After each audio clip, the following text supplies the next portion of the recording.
Is being a personal trainer or strength coach ruining your relationship with fitness? Let's dive into it. I'm Colleen, creator of PLAYFiT and many other business adventures on live, maybe you're watching a recording, to chat about this experience that people have when they are so in love with fitness and they want to share their passion and their excitement and their energy and their knowledge of movement with others, and they start running a personal training business. I have definitely felt the push and pull of conforming to what a personal trainer is supposed to be and how I actually wanted to teach and train and lead from my own methodology, my own passions, my own joys.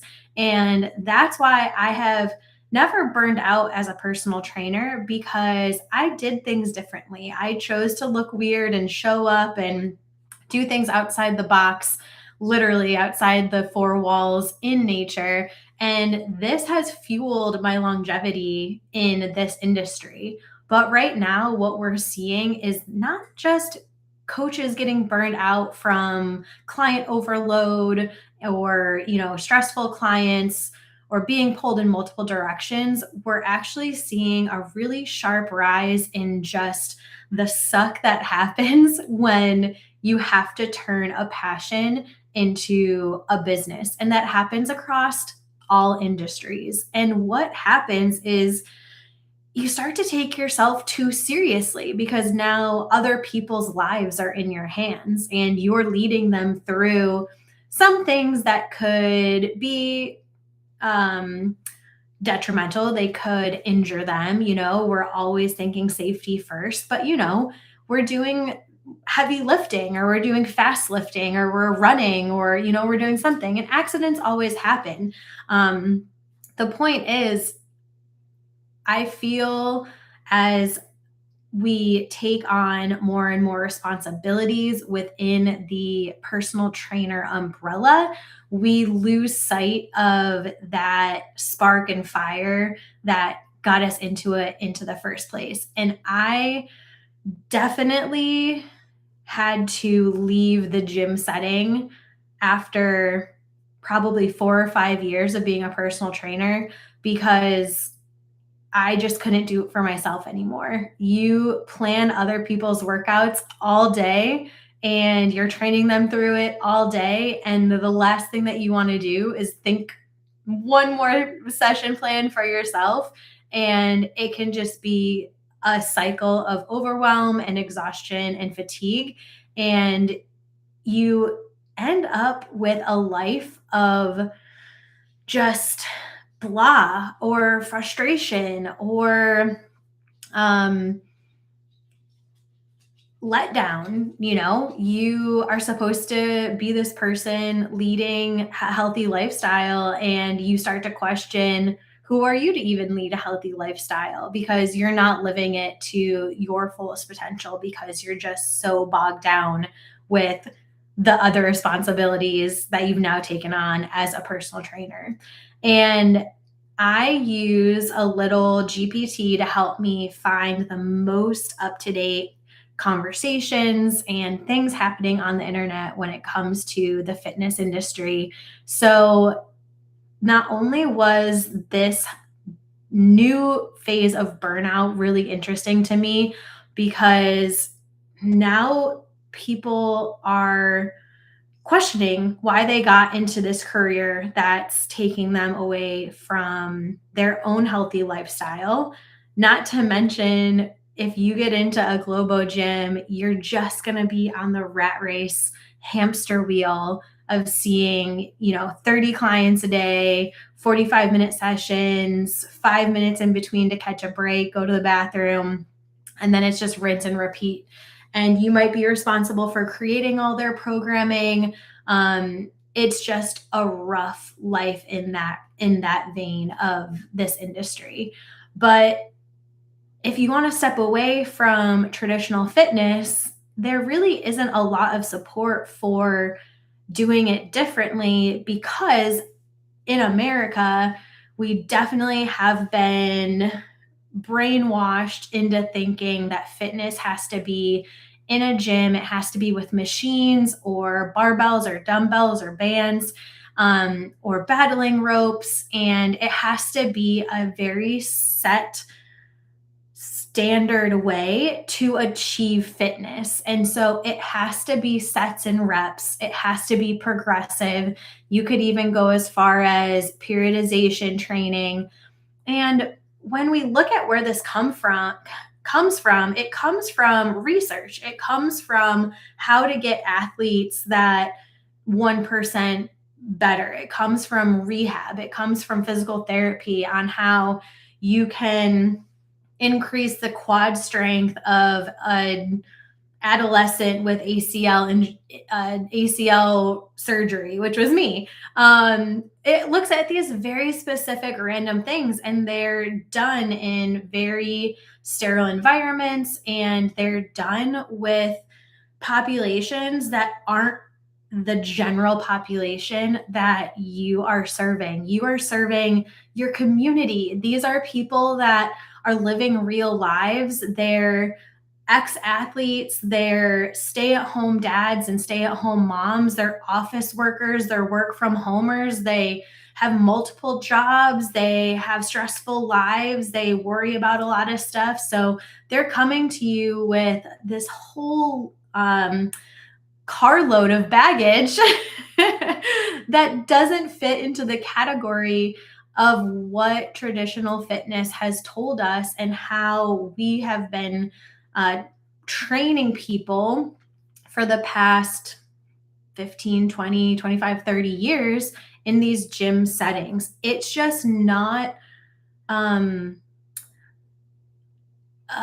attractive anymore. We have evolved as people that do fitness and that are in sports to understand that the body is capable of so much more. It has so much more potential than we give it credit for in the gym setting. And people nowadays are so bored so easily because of their attention span, the instant dopamine that they get from phone notifications and games on their phones and social media. So now we just have a whole nother beast as a fitness industry. And I want you to really think about how the fitness industry and the gym industry has let people down. Because fitness was so if people were doing fitness, we would not have the health stats that we do. We have horrible health stats. We have like 1 in 2 people are anxious, depressed, living overwhelmed lives, mentally unstable.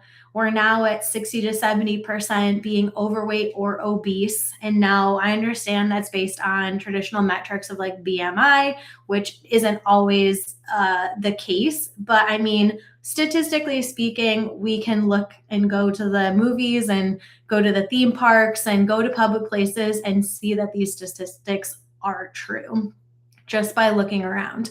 And so people aren't fitnessing, and we have to ask ourselves why.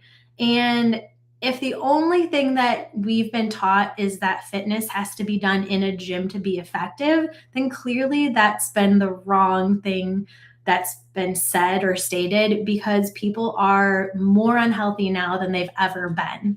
So now we're running into the issue where personal trainers are getting burned out faster because they're realizing that their love of fitness is being usurped by the demands of being a business owner or a professional coach having this career now.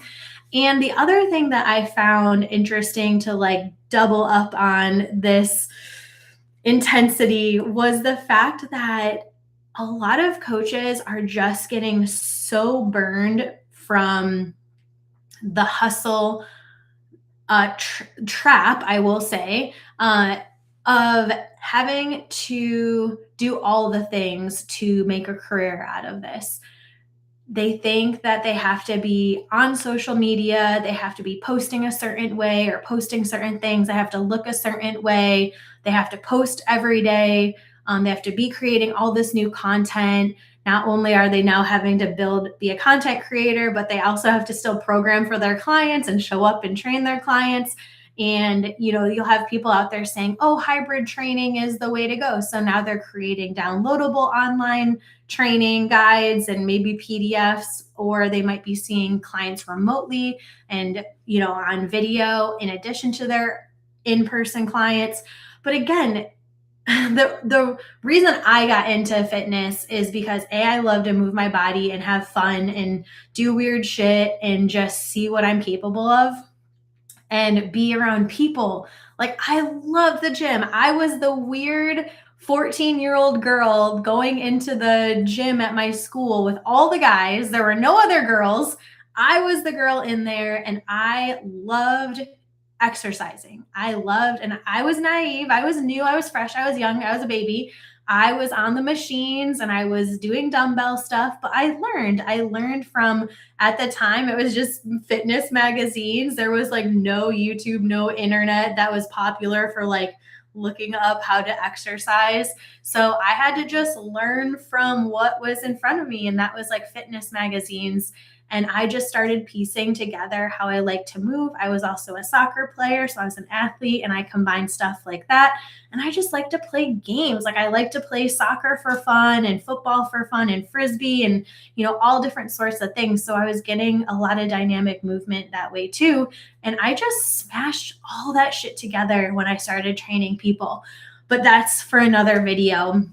Right now, I want to talk about this like scalability trap that a lot of coaches are feeling, because there are so many options. And I will say, if you love interacting with people and being face to face with people and being in that group setting or a fitness setting, do not fall for the trap of having to be a content creator or having to create hybrid programs or create downloadable programs. You do not have to do that if that's not where your energy and your heart and your passion lies. If you love to serve people, there is a way to serve people that not only fills your cup and fuels you and lets you have fun, again, in fitness and movement.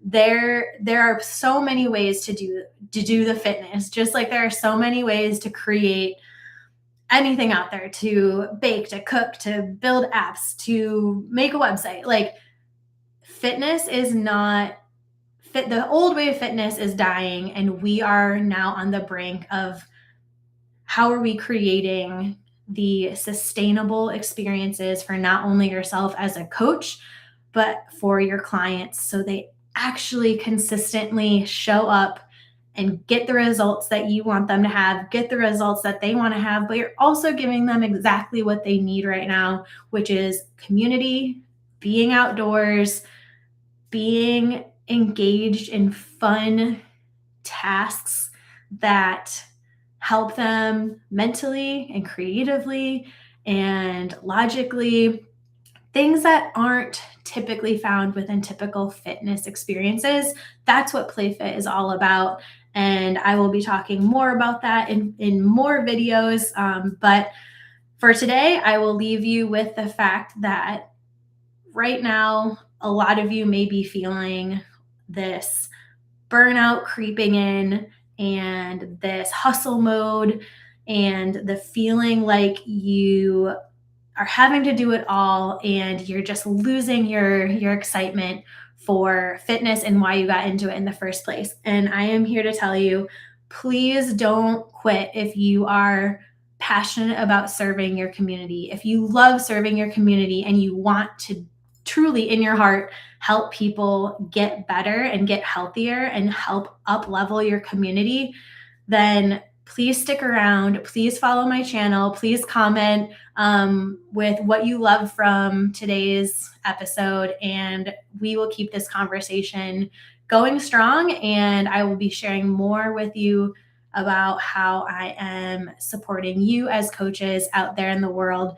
living your greatness, having fun, having joyful lives, and also building a successful business because you are helping so many clients have so much fun getting healthy. Until next time, I will see you later. Have a great day, everyone. Bye.